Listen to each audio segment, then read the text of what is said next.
سڵاو لە مامە ئاگرینی تونی بابا مرۆڤی دووسەرە جوان مەسا بووە نمونەی باوکە دوایتە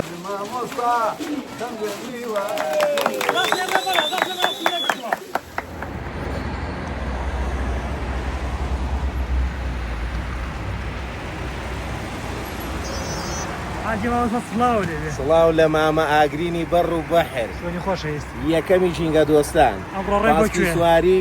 ڕۆحی بەڕ و بەحر ئەمڕۆ ڕێ بۆ کوێ ئەڕۆین بۆ تونی بابا لە دەربەنی خان ئینشاءڵڵا شوێنێکی زۆر تایبەت و بەچێش ئەمڕۆ منش لە خزمەتانە کۆرە زۆر خۆشحاڵین بە هاتنێ چاوەکەن ئاوەدانێکت بڕۆین. پێشەکەمە فەرمو قوربان بسم الله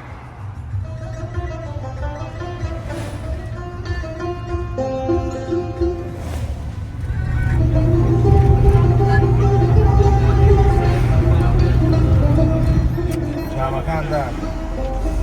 چاوەکاندا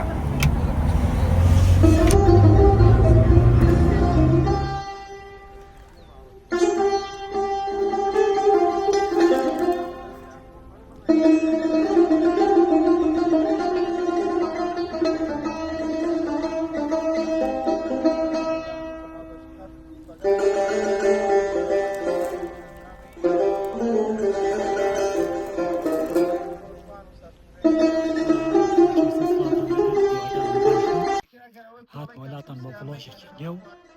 ئەمڕۆ لەگەڵ گروپی شاخوانی ڕەفەڕین گەشتێکمان هەیە بۆ تونی بابا هیوادارم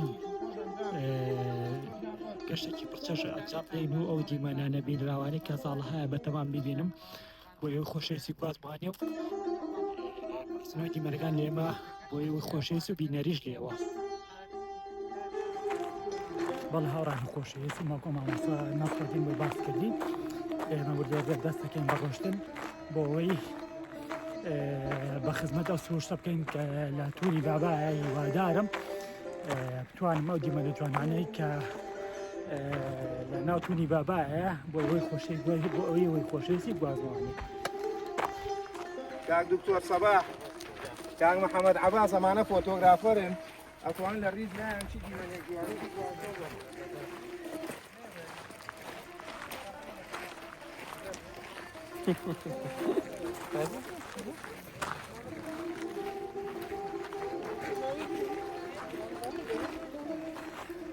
وەکو دەبین من هاوڕای خۆشەویستم خەڵکانێکی زۆر شاخەوانانێکی زۆر بەشداریم گەشتەیان کردووە و بە ئاواتەوەن کە وەکو ئێمە تونی بابا ببینن ئێمە وردەوە دەرگەڵیان هەنگاو ئەنین بۆەوەی بە خزمەتی تونی بابا بگەین و هیوادارم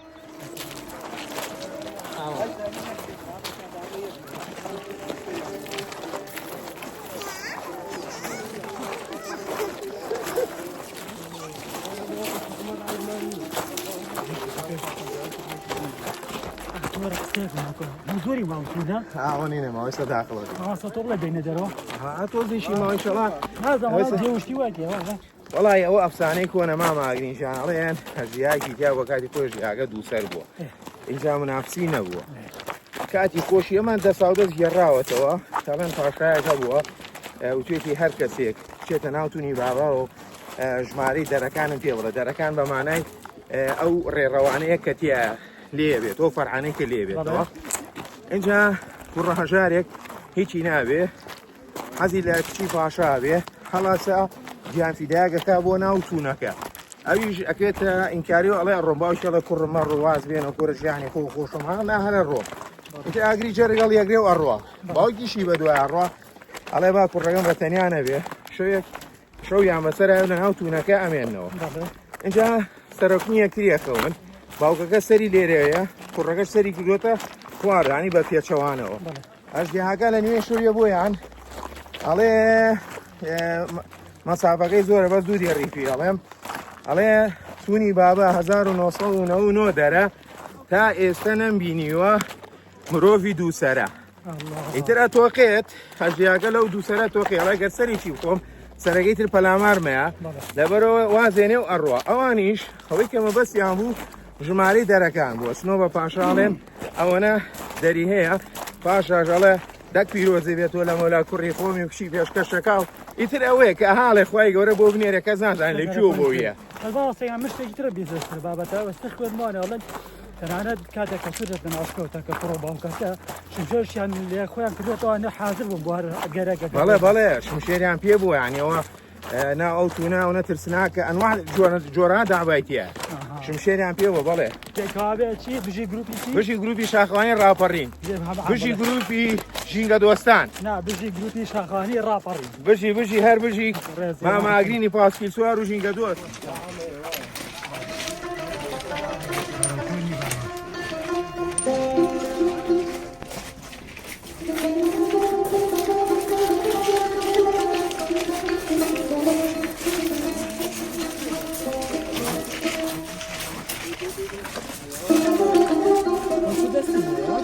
ما شاء الله الله وليبي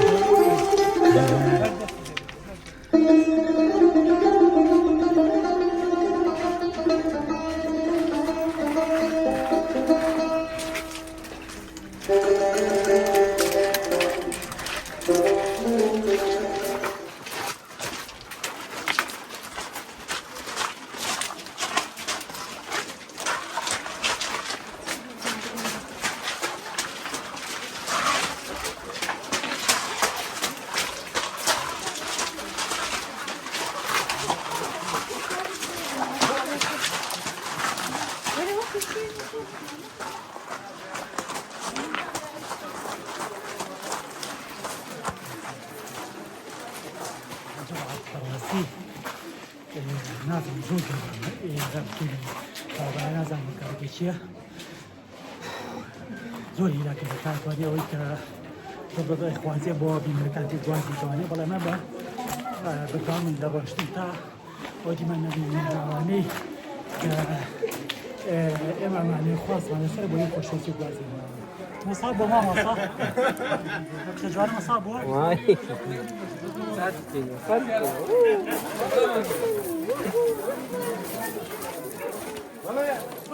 بله حالا خوشیستم بجام لباسانی دیگه باید خوشیستم ماشاءالله لکای خوب راسی انسان شوکه بکاته درمی مقالای دنیادو سالها بینه گشتوو سبب خدمتی گشتی من برگام لباسانی باید خوشیستم وانی او بیماری بیروکان من دو جبو تاکی کو اسمان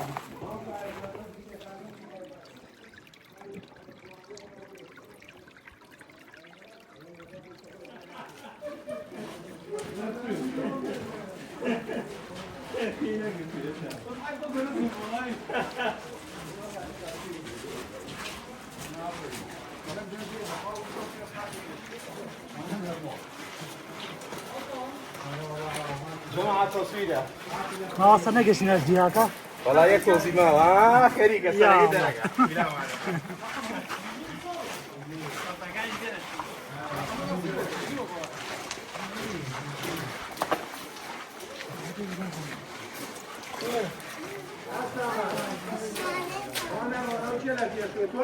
جماعة وينك ركانة وينك وضع شوانا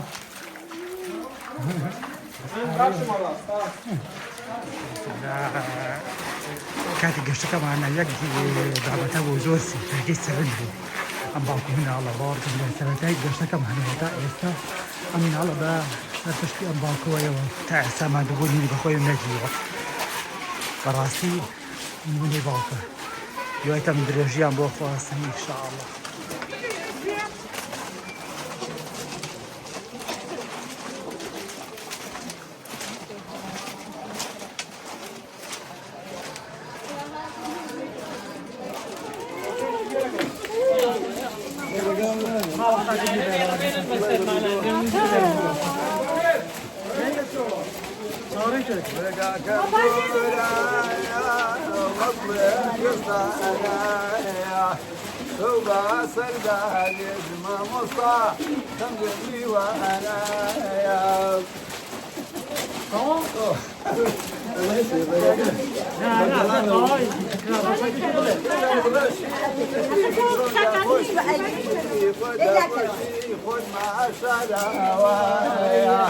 خذ معك مازن أي هوان كردنا ويا برجي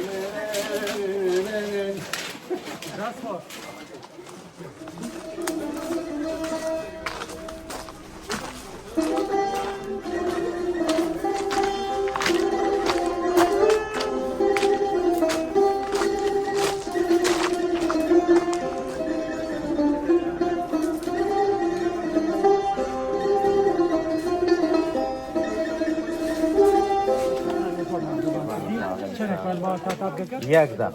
یەک دەقەمان ماوە و ئینشاڵڵا بە تاوگەشوانەکەی توونی بابا شارەبین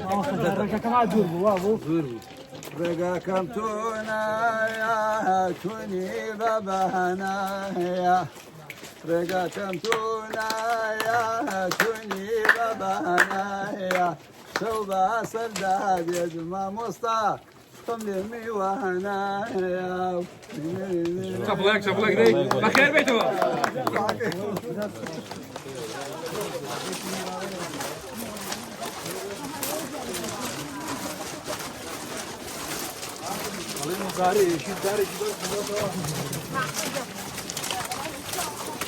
ما شاء الله ما شاء الله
ئەمەش تاابگەکەی تۆنی بابایە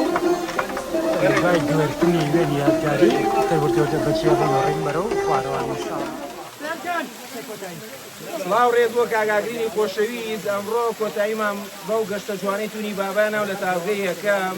گەشتێکی هاوبەش لە نێوان گروپی شاخەوانی خانمانی خۆی و گروپە جوانەکەی ڕاپەڕین سواز بۆخوا گەشتی نەجوانیەکەی تونی بابا و لێرە و کۆتایی بە گەشتەکەمان هێنین شەپڵێ بۆ خۆتان.